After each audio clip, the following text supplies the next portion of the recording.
Сведения о сроках наступления украинской армии весьма противоречивы. То ли оно начнется в середине апреля, то ли в начале мая. Знать точно может только разве что главком Валерий Залужный, но он таинственно молчит. Прямо сейчас ясно одно – наступление будет обязательно. Такова логика войны. Российские военкоры бьют тревогу.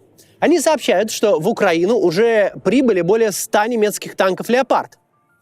В новостях чуть ли не через день сообщают об украинских военных, которые успешно завершили обучение в очередной стране НАТО.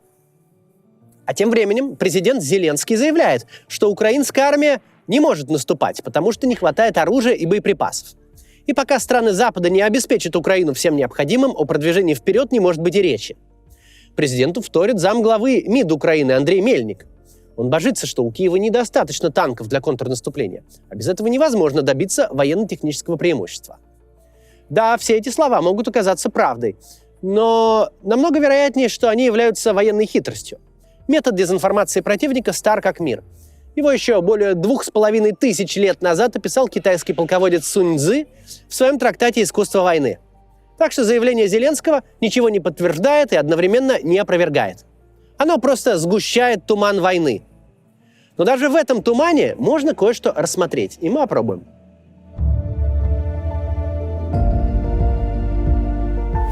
Сегодня более-менее очевидны две вещи. Во-первых, боевые действия слишком затянулись. А во-вторых, Путин настроился на долгую войну. Ни страны, ни людей ему не жаль. Да, российские войска едва ли могут наступать, но худо-бедно обороняться они все еще вроде как в состоянии.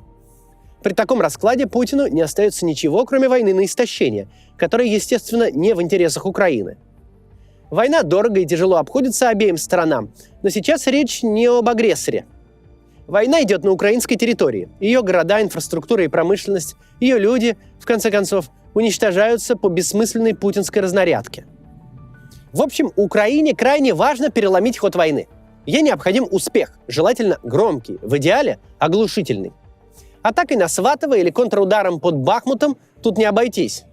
Да, это стало бы успехом, но локальным. При этом резервы для таких операций в ВСУ имеются. В тылу сформированы несколько корпусов, вооруженные западной тяжелой техникой и артиллерией. Но их берегут. Явно для чего-то крайне важного. Прям как в 1942-м, накануне сокрушительного контрнаступления под Сталинградом. Пока что представляется, что лучше места, чем Приазовье, для такого удара просто нет. Мы о перспективах наступления на этом направлении уже говорили в недавнем ролике. Так вот напомню, чем важен успех на южном направлении. Если ВСУ выйдут к морю, то, во-первых, заблокируют сухопутный коридор, ведущий в Крым, а во-вторых, отрежут российские войска в Херсонской области. В-третьих, смогут обстреливать Крымский мост и фактически блокируют полуостров. Выглядит заманчиво. Тем более, что задача вполне решаема. Глубина удара всего 70-120 километров. Это сопоставимо с успешным украинским контрнаступлением под Харьковом. У азовского сценария есть, правда, один нюанс. После прорыва длина фронта увеличится на 200-250 километров. Не очень удобно для украинцев, но не смертельно. В конце концов, можно наступать, например, в сторону Мелитополя, прикрывшись с левого фланга рекой Молочной. А сам Мелитополь, как узел сопротивления, обойти. И вот оно, море. Остается, конечно, правый фланг, но ничто не мешает украинцам нанести вспомогательный удар через Днепр. Тогда отрезанной российской группировке останется лишь сделать на прощание жест доброй воли и отступить за Перекоп. Как вам такой сценарий? Для Киева вполне подходящий. И в случае успеха Украины российскую армию ждет жестокое поражение. Трудно даже сказать, оправится ли она после этого или нет. Складывается впечатление, что российская сторона это прекрасно понимает и готовится именно к такому развитию событий. В Запорожской области и в Крыму давно строят оборонительные сооружения. Всего пару дней назад в сети мелькали снимки укрепрайонов у Перекопа. Конечно, в реализации такого плана в Приазовье трудности есть и для Украины. Наверное, главное – это отсутствие господства в воздухе. Воздушно-космические силы России более многочисленны и лучше оснащены.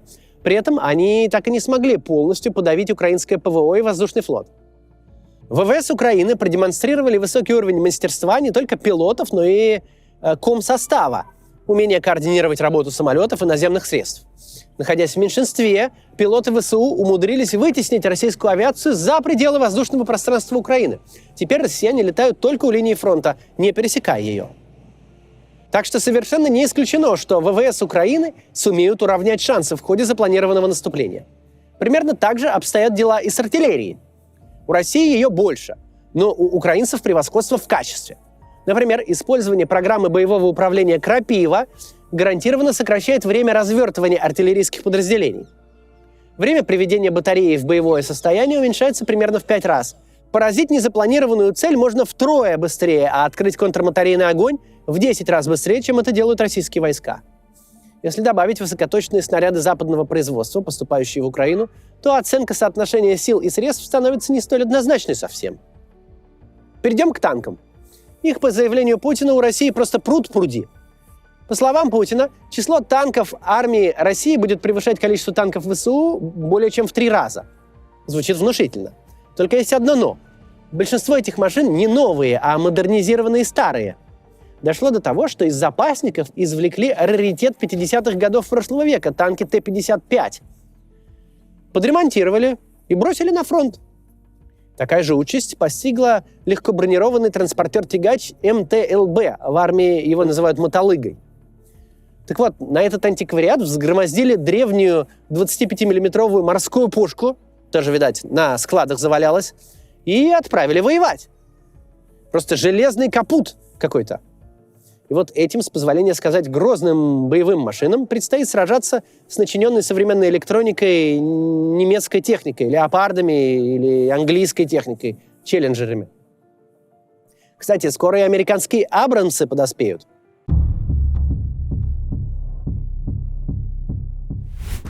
Но серьезным тяжелым вооружением дело не ограничивается. Например, Украина подготовила так называемые гоночные дроны типа FPV – First Person View. Они меньше обычных квадрокоптеров, зато летают на мощном двигателе. С ним дрон может развить скорость до 200 км в час. Дроны, как вы уже смогли догадаться, по названию оснащены функцией «вид от первого лица». То есть передача видео осуществляется в реальном времени, и оператор испытывает ощущение полета. Пользуется он при этом не монитором, а специальными очками. Такое управление дает оператору 2 преимущества. Во-первых, очки позволяют оператору видеть местность вокруг беспилотника так, будто он находится внутри самого беспилотника. Во-вторых, в отличие от мониторов и экранов смартфонов, очки не создают бликов. Это значит, что их можно эффективно использовать даже в солнечную погоду. В умелых руках такой дрон способен быстро менять направление и стремительно залетать в самые узкие места. Например, в окно, дверь или открытый танковый люк. В общем, достаточно прикрепить к такому дрону гранату, и он превращается просто в идеального убийцу. К тому же FPV-дроны недорогие. Цена одного экземпляра не превышает $200. Поначалу их закупали только спецподразделения. Например, еще в январе этого года Главное управление разведки Минобороны Украины объявило о сборе средств на 1000 таких аппаратов. Их получил спецотряд «Крылья». Потом началась массовая закупка таких FPV-дронов для обычных армейских подразделений. Российские военкоры ее заметили. Еще бы. Число аппаратов FPV в Украине сегодня оценивается в диапазоне от 50 до 100 тысяч штук. Более того, дроны FPV уже опробованы в бою. Впервые это произошло в июле прошлого года. Тогда такой аппарат сумел проскочить в открытую дверь помещения, где находились российские солдаты, после чего взорвался. Спустя 8 месяцев такие удары фиксируются на фронте каждый день. В сети можно найти множество видео подобных атак. Считается, что не менее половины из них завершаются успешно. Обычно украинские военные действуют небольшими группами. FPV-дроны летают в паре с разведывательными квадрокоптерами, помогающими оценить обстановку с большой высоты. При этом гоночные дроны весьма устойчивы к радиопомехам. Их нельзя так просто взять и остановить обычными глушилками. Аналогичные дроны «Камикадзе» используют и российские военные, но они, судя по всему, собирают самодельные аппараты FPV из иностранных комплектующих. За названием дают отечественные, например, «Бумеранг». Но производство таких дронов в России пока не поставлено на поток. Украина же перешла на новый уровень. Она имеет возможность совершить первую в истории роевую атаку дронов. Понятно, что для координации беспилотников необходима автоматизированная система управления, и у ВСУ такая имеется. Система эта в состоянии обеспечить тесное взаимодействие поднятых в воздух дронов в автоматическом режиме.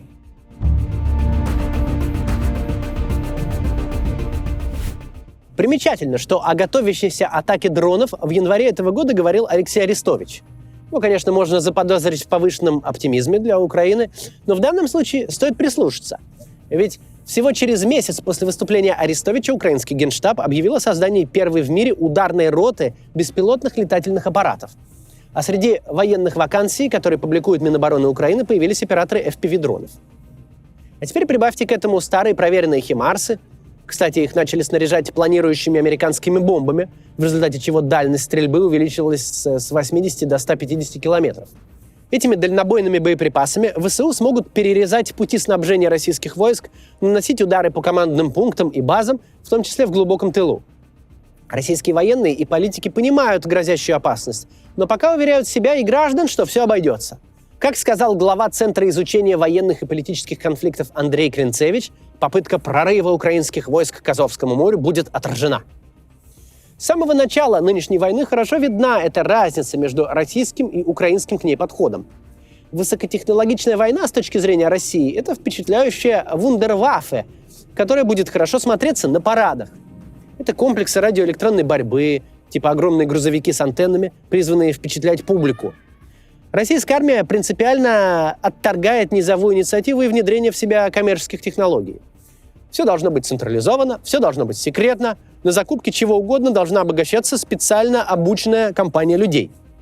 Не могут оружием российской армии быть штуки, купленные на маркетплейсе. В начале войны потребительские дроны, ставшие грозным оружием в руках Украины, в российской армии были просто невозможны. Штука, способная летать и снимать, работающая по потребительским протоколам, штука иностранного производства, не сертифицированная ФСБ.